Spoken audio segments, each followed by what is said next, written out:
Another round of drinks. But these beers aren't for drinking. Twice a week, these scientists in Belgium partake in a blind testing of about 8 different beers. With each sip and sniff, they're analysing the subtle differences between beverages.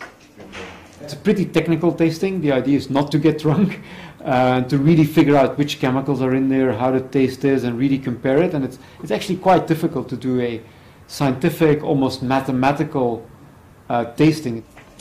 They're working to characterise some 250 Belgian beers and build a scientific map of beer to help drinkers select their next tipple. But a drinkers database isn't the only focus for these self-proclaimed beer geeks. They're also using genetics to make better beer. Brewers in centuries past reused the best yeast over and over again for their beer, even though they had no knowledge of genetics. It's the same principle here, only on a much larger scale.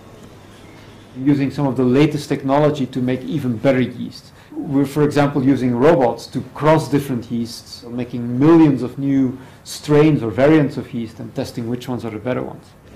Well-known brewers are already working with the team here to tweak the formula for their beers to, say, eliminate a particular aroma or aftertaste. They currently have around 30,000 new strains of yeast, some of which are genetically modified. While GM beer isn't a popular idea, these particular yeast strains could have other benefits. Biofuel industry or in the pharmaceutical industry, genetic modification is a great way to make yeast produce certain chemicals, certain medicine. There's plenty more work and beer to keep the researchers busy. But with no hiccups along the way, they're confident of success in their quest for the perfect beer.